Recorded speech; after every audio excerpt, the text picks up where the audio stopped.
Have you ever stopped to think about what it really means to wield power over a nation with nearly 1.5 billion people? To not just lead, but to shape the trajectory of your country and by extension, the entire world.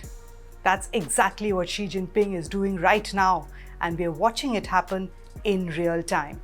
Welcome to APT Opinion, where we don't just report the headlines, we dissect them, analyze them, and give you the story behind the story.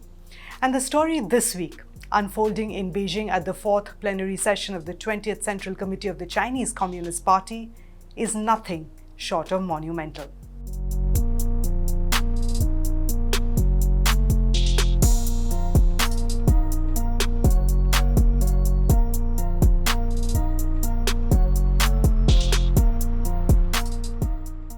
At first glance, you might think it was just another policy meeting. Discussions of the 5-year plan, personnel adjustments, economic targets. But if you look closer, you see the full picture. Xi Jinping has been in power for more than a decade, and unlike his predecessors, he's rewriting the rules. Term limits? Gone. Collective leadership? Reduced to a formality. The party, the military, national security, all centralized under Xi Jinping's control. The Fourth Plenum confirmed one thing loud and clear. There is no successor. No one is being groomed to take over the reins of power. Xi is consolidating authority, and for the foreseeable future, there's no one else at the center. And yet this isn't just about control, it's about vision. The Fifth Plenary approved the 15th 5-year plan, but the real story is 2035. That's the year Xi and his leadership are planning for. A year that will see China as a global economic power at the level of moderately developed nations in terms of per capita GDP. A country technologically self-reliant, militarily modernized, and diplomatically influential. High-tech industries, scientific research, strategic autonomy, and a return of the common prosperity slogan. These are not minor details. They're central to Xi's vision of a China that is resilient, independent, and prepared to compete on the global stage with any nation, anywhere. Rumors abound. Some insiders suggest Xi might step down as chairman of the Central Military Commission. Others say Hu Chunhua could be groomed as a successor. That military reshuffles are underway. That internal factions are preparing contingency plans. But the official record tells a different story. Promotions like Chung Jung-min to vice chair of the CMC's Discipline Inspection Commission, the elevation of loyalists in key military roles, all signal continuity, not change. Power in China flows from the military. Lose the army and you lose everything.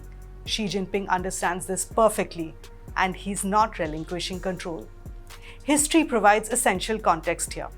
Mao Zedong ruled until his death, leaving a vacuum that Deng Xiaoping addressed with term limits and structured succession.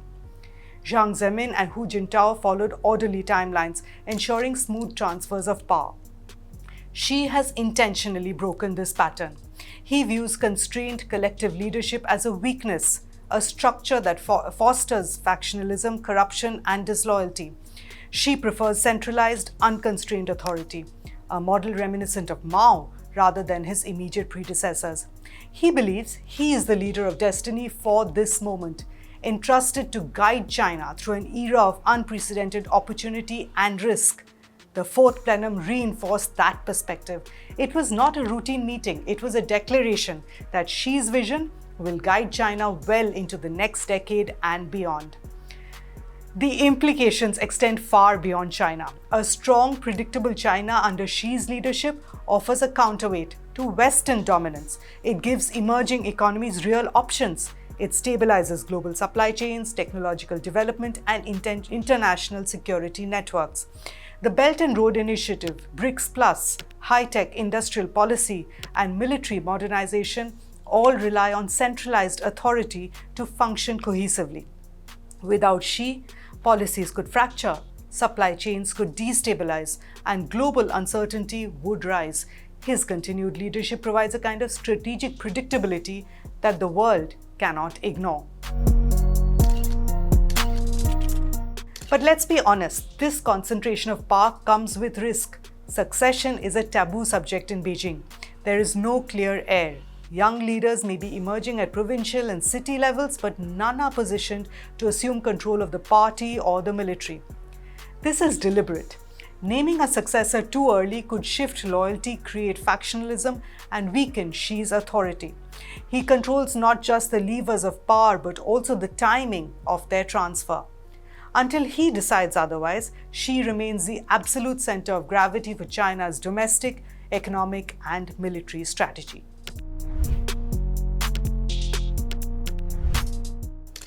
So, what does this mean for the global order? Xi Jinping is more than just a domestic leader. He is a pivotal figure in shaping a multipolar world. A world in which power is not concentrated in Washington, Brussels, or New York.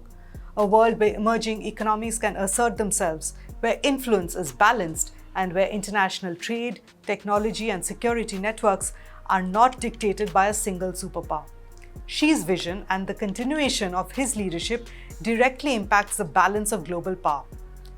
A sudden exit, an internal fracture, or a leadership struggle in Beijing would have immediate repercussions for global markets, for regional security, and for international diplomacy. Xi's continued rule provides a coherent long-term strategy that the world can anticipate, even if it doesn't always like the direction. Xi's strategy is deeply intertwined with his view of history. He studies the Soviet Union and the consequences of weak succession, blaming the collapse in part on the selection of leaders who lacked the will or the vision to maintain control. Xi sees generational replenishment as important, but only when it doesn't threaten his central authority. He is cultivating young officials, but none are being positioned to challenge or replace him at the top. Control of the party, the military, and key institutions remains firmly in his hands, ensuring that his vision for 2035 can unfold uninterrupted. This centralized approach also has major consequences for domestic governance. Xi's consolidation of power allows him to pursue ambitious economic and technological policies without compromise. China can invest in strategic industries, prioritize self-reliance in semiconductors, artificial intelligence, and advanced manufacturing, and implement social initiatives like common prosperity, all with the confidence that opposition within the party is limited. This is not just policy making, it's an execution of a long-term national strategy designed to position China as a global leader across all dimensions of power. Now, while Xi's authority is unquestioned, the rumors, the leaks, and the speculation about potential internal rivalries cannot be ignored. They do serve as a reminder that even centralized power is not without its challenges. Yet, the plenum's official record, the personnel decisions, and the strategic priorities all reinforce the reality that Xi remains unshaken at the center of Chinese politics. This consolidation is precisely what allows him to pursue long-term objectives that few other world leaders could even conceive of, let alone execute. Now, globally, Xi's continued leadership is vital for a multipolar world. A China with strategic continuity and long-term vision ensures that global power is not concentrated in a single bloc.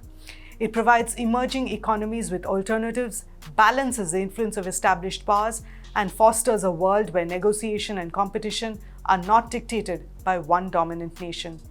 Xi's centralization of authority, while controversial, offers the kind of stability that allows long-term planning, infrastructure projects, technological investment, and international partnerships to proceed without interruption.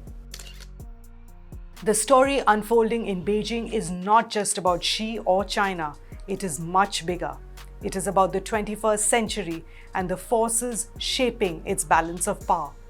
Understanding this is critical because the decisions made here will ripple across every continent, affecting economic security and the lives of billions. Xi's leadership is not a domestic matter alone. It is a global event in slow motion, one that we must watch, analyze, and understand if we hope to navigate the future intelligently. And that's why APT Opinion exists, to dig beyond the surface, to explore the strategy, the vision, and the consequences of decisions like these. The Fourth Plenum wasn't a routine meeting, it was a statement of intent. It confirmed Xi Jinping's authority and his vision for 2035 and his centrality to China's future and the world's. This is the story unfolding right now, and it's a story that will define global politics for decades.